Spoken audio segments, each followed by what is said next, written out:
प्यारे बुजुर्गों, माताओं, भाई और बहनों, आज भारतवर्ष में इंडिपेंडेंस डे है। जबकि भारतवर्ष में हमें इंडिपेंडेंस मिली, एक ऐसा दिन जो बड़ी खुशियों से मनाया जाता है। तो जो इंडिपेंडेंस हमें मिलती है ताकि हम अपनी मर्ज़ी से कुछ कर सकें, उसका कहीं भी कोई और मुकाबला नहीं होता। हम सब यही चाहते हैं कि जैसे भारतवर्ष में जो भी जी रहे हैं, जो उनकी मर्ज़ी हो उस लिहाज से उनकी ज़िंदगी चले। अगर बाहर से आकर कोई उनके ऊपर हुक्म चलाता है, रूल करता है, तो किसी को अच्छा नहीं लगता। इसीलिए जो इंडिपेंडेंस मिली उसके बाद जो भी भारतवर्ष में रहता था उनकी ज़िंदगी बेहतर होनी शुरू हो गई। जब हम इंडिपेंडेंस की बात करते हैं तो सिर्फ शरीर के लिए ही नहीं, लेकिन हमें ये भी सोचना चाहिए कि हम असलियत में हैं कौन और हम किन किन चीज़ों से बंधे हुए हैं। जब हम अपनी और बड़े ध्यान से सोचते हैं तो जल्दी से मालूम हो जाता है कि इस शरीर को, जिसको हम सब कुछ समझते हैं, ये सिर्फ चंद क्षणों के लिए है। जब फैमिली में किसी की मौत होती है तो हम देखते हैं कि उसके बाद ना हम उनसे बोल सकते हैं, ना बातचीत कर सकते हैं, ना गले लगा सकते हैं, कि हमारी ज़िंदगी से वो सदा सदा के लिए चले गए। जब नज़दीकी में कुछ वाक़े होते हैं जिसमें फिज़िकल डेथ हो, तब इंसान को समझ में आता है कि ये शरीर तो सिर्फ उतनी देर के लिए ही था जितनी देर इसमें सांसें चल रही थी।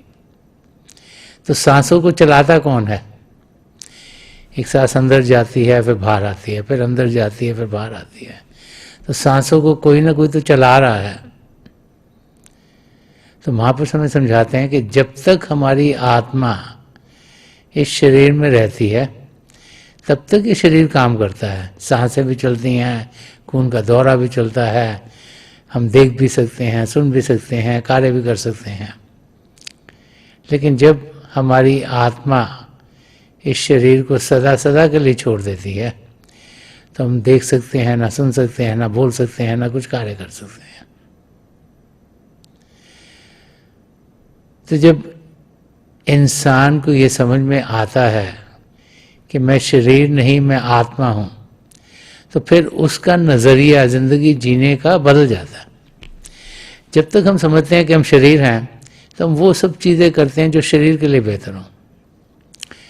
शरीर के लिए कपड़ा भी हो, खाने के लिए चीज़ें भी उसको मिलें, रहने के लिए जगह भी हो, तो पूरा ध्यान उस और लगा रहता है।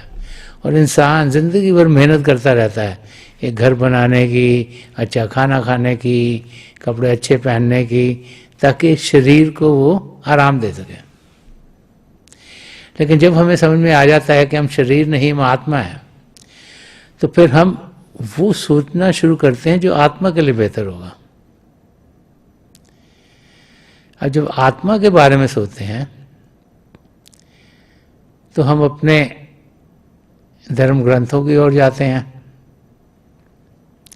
जब उन्हें पढ़ते हैं, उन्हें समझने की कोशिश करते हैं, संत महापुरुष जो इस दुनिया में आए हैं उनकी ज़िंदगी की ओर ध्यान देते हैं, तो हमें ये समझ में आना शुरू हो जाता है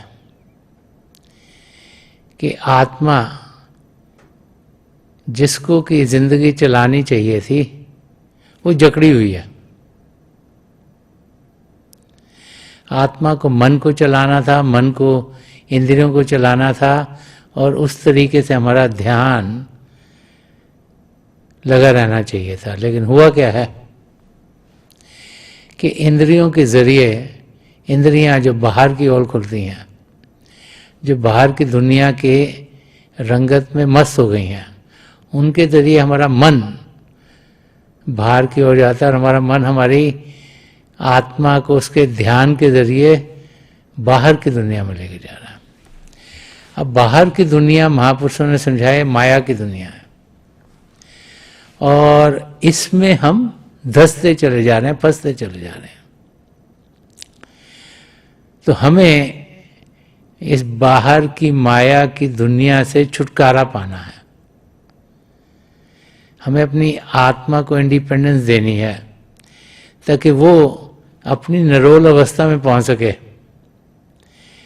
क्योंकि आत्मा जिसका ध्येय है कि वो परमात्मा से मिले, वो अपनी मंजिल तक पहुंचे और ये माया की दुनिया में ही जकड़ी ना रहे। अब ये होगा कैसे? जब हम इसे समझने की कोशिश करते हैं तो हमें बहुत जल्दी समझ में आ जाता है कि दुनिया में हम कुछ भी करना चाहते हैं तो हमें कुछ ना कुछ मदद चाहिए होती है। छोटा बच्चा है, उसको माँ बाप की मदद चाहिए ताकि वो खा सके, चल सके, चीज़ें सीख सके।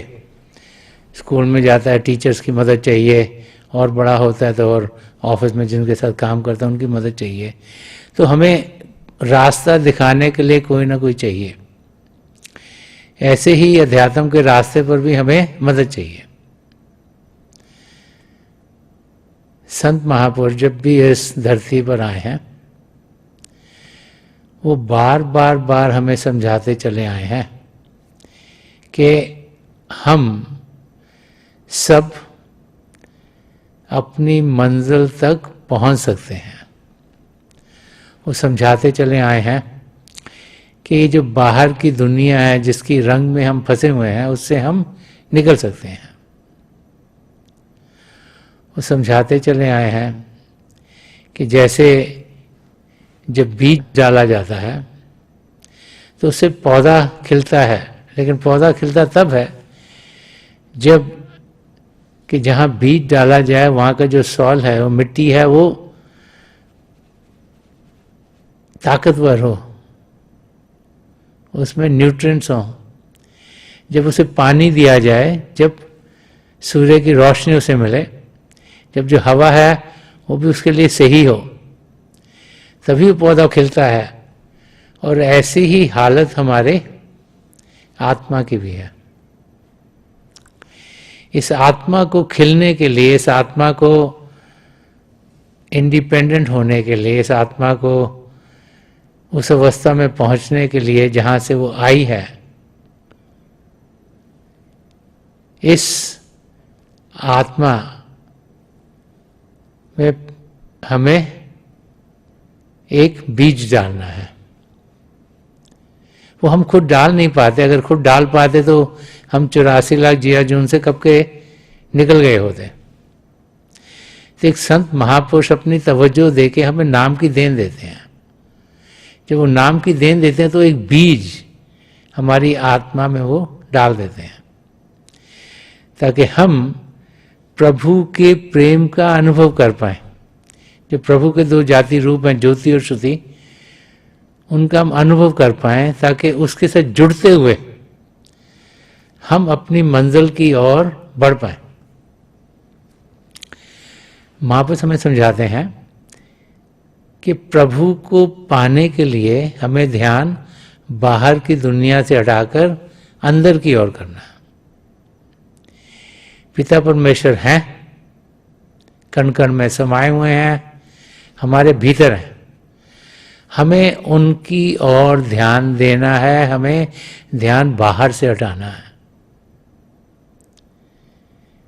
जब बाहर से ध्यान हटेगा, हलचल होगी नहीं, शांत अवस्था में पहुंचेंगे। बाहर की दुनिया में तो हलचल हलचल हलचल ही है। जब हम शांत अवस्था में पहुंचेंगे, अंदर की ओर ध्यान देंगे, तो फिर हम प्रभु का शब्द, जिसके दो जाति रूप हैं, ज्योति और श्रुति, उसके साथ जुड़ पाएंगे। प्रभु के शब्द के साथ ही सारी सृष्टि रची गई है और उसी शब्द के साथ जुड़कर हम वापस अपने निधाम सचखंड तक पहुंच सकते हैं। और ये जितने भी आवरण हैं, जितने भी कवरिंग्स हैं हमारी आत्मा के ऊपर, जो मन माया की पड़ी हुई हैं, वो एक एक करके हट सकती हैं जब हम ये अंदरूनी यात्रा पर जाते हैं। तो महापुरुष समझाते कि हम सब इस यात्रा पर जा सकते हैं, और इस यात्रा पर जाने के लिए हम अंदर की दुनिया की ओर ध्यान दें। अंदर की दुनिया प्रेम की दुनिया है, अंदर की दुनिया रोशन दुनिया है, अंदर की दुनिया जागृत दुनिया है।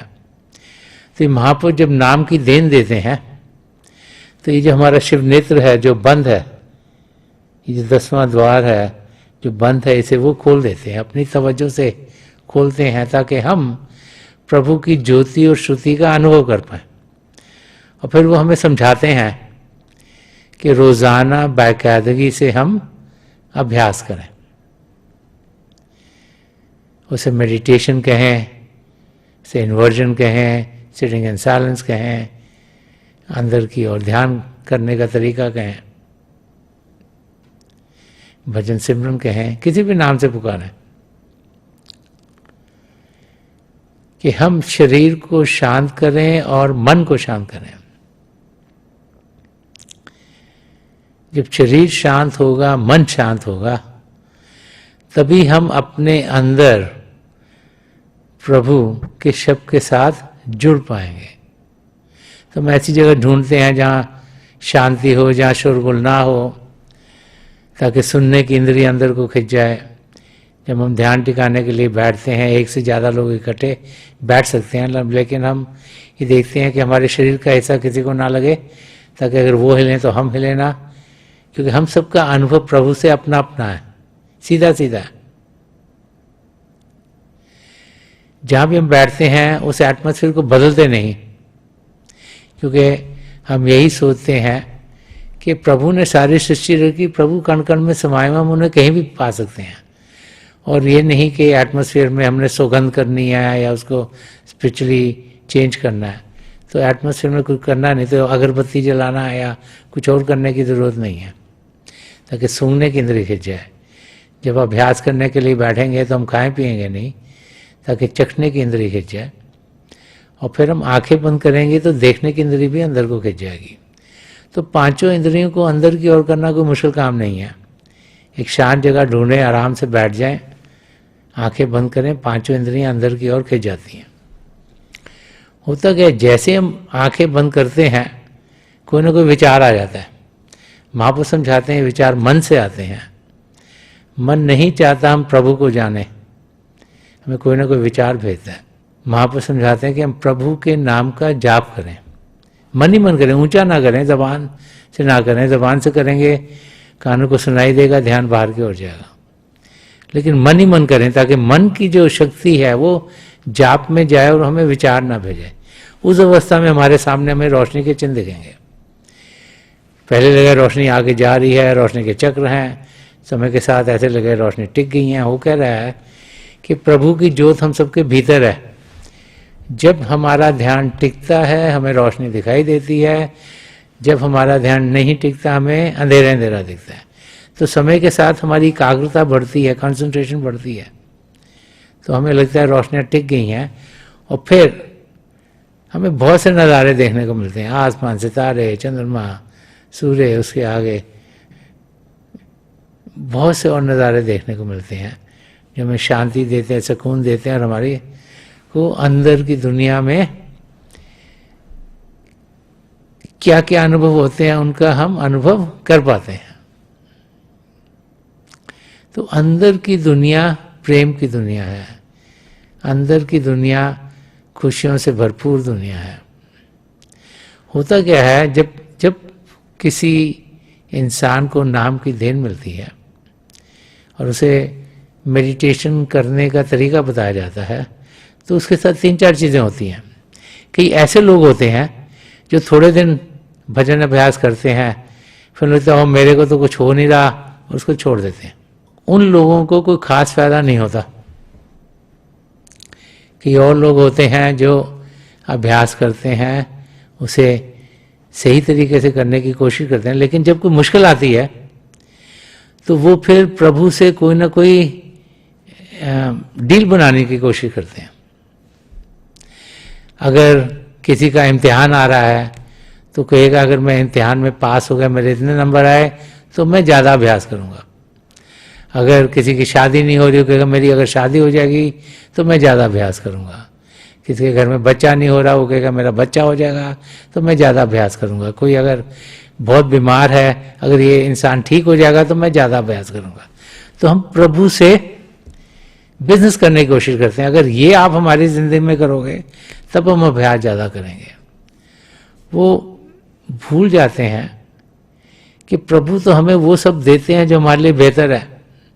तो हमें समझ में नहीं आ रहा हमारे लिए क्या बेहतर है, लेकिन पिता परमेश्वर तो जानते हैं कि हमारे लिए क्या बेहतर है, और जो जो हमारे लिए बेहतर है वो ज़रूर देते हैं। लेकिन हम इंसान हैं और हम उसी में लगे रहते हैं और सोचते हैं वो ये नहीं हुआ अगर, तो फिर अब मैं अभ्यास नहीं करूँगा।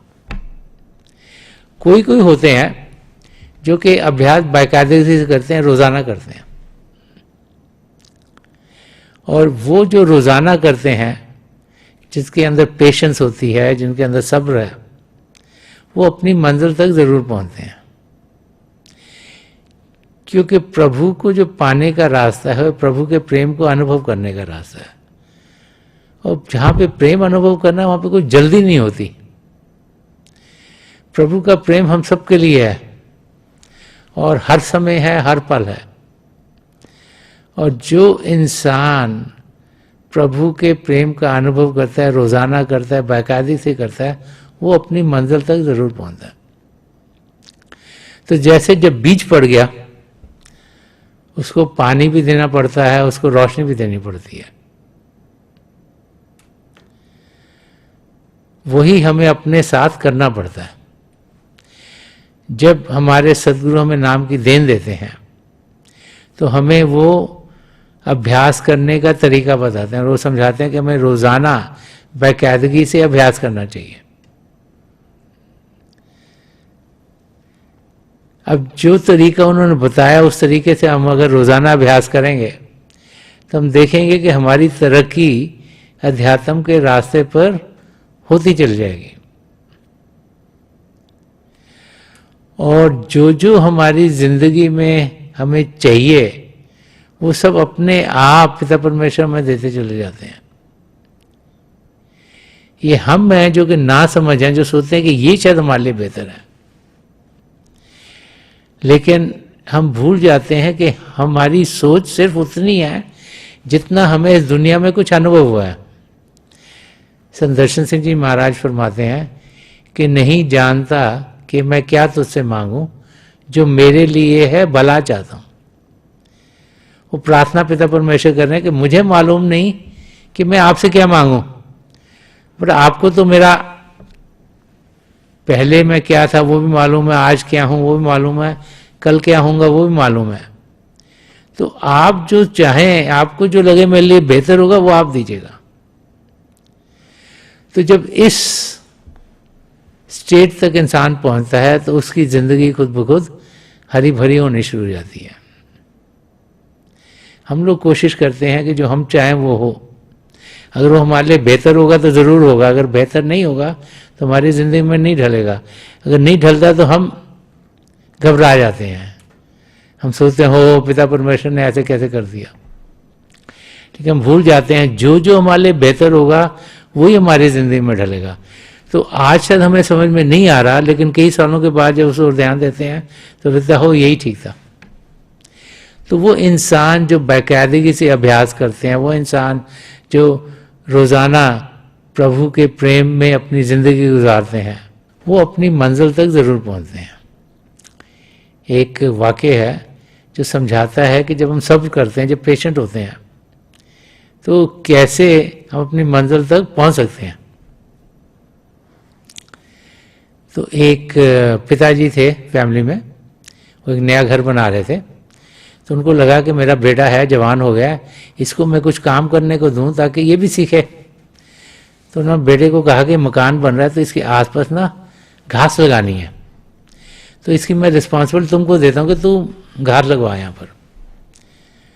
तो बेटे ने सोचा उसको तो घार लगाने आती नहीं थी, तो उसने रिसर्च की और एक किसी गार्डनर को जो लैंडस्केपिंग करते थे, जो माली को बुलाया और उससे पूछा कि कैसे घास यहाँ लगानी चाहिए।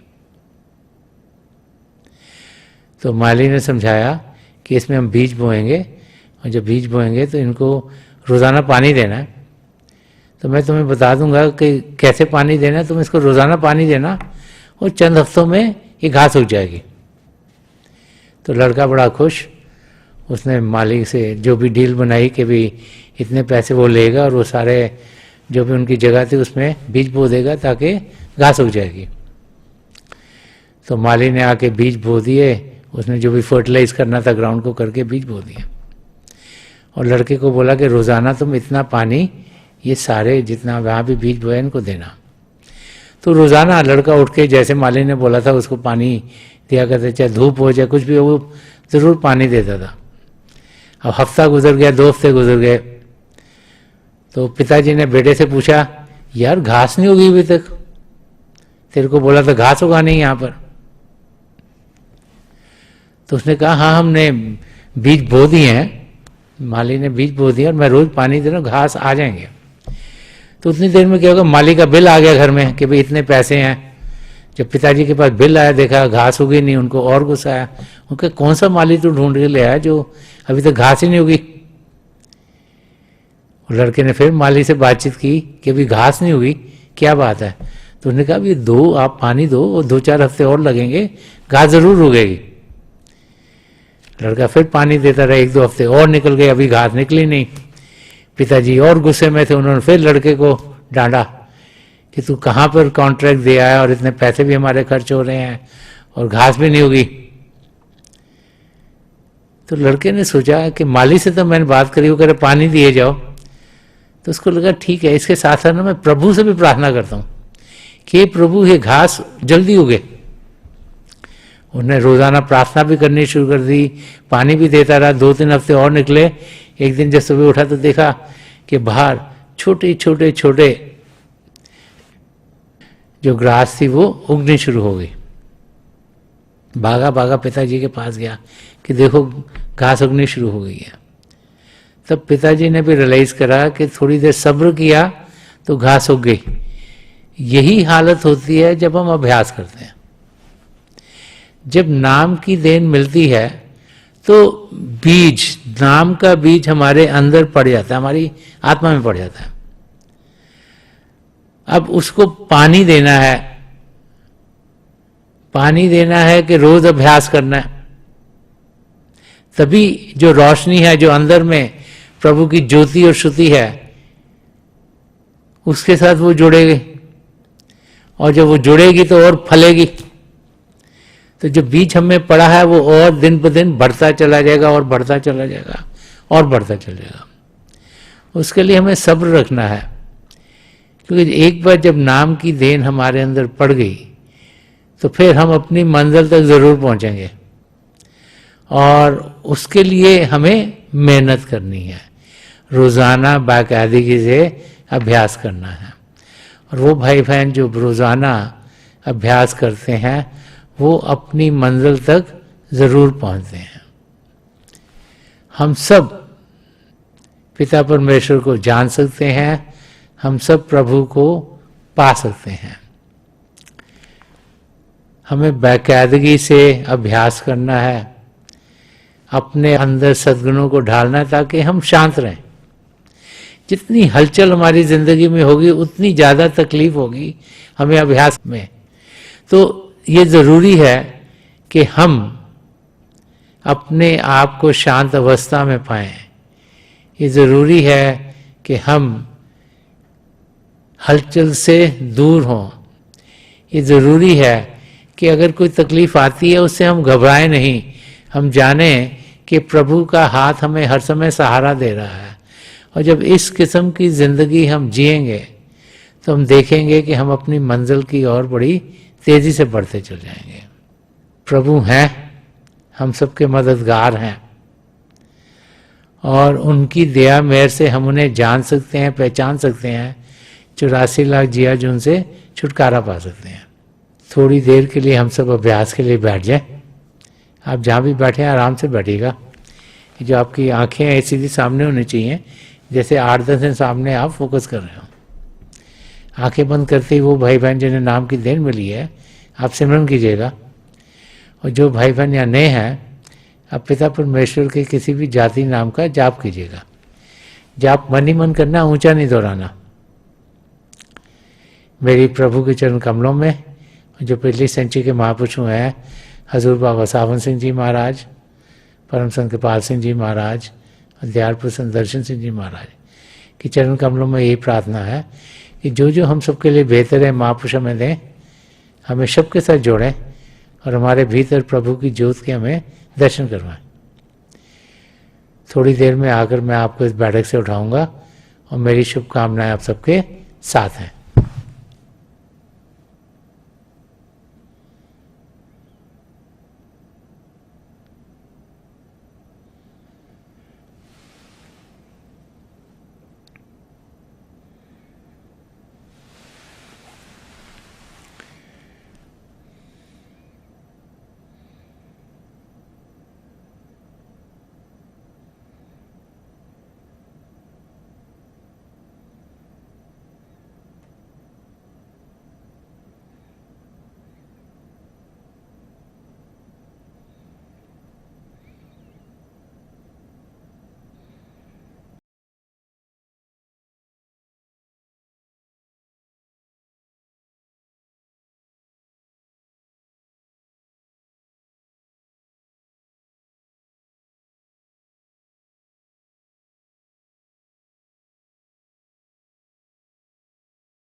छोड़ दीजिए जी, प्लीज लीव ऑफ।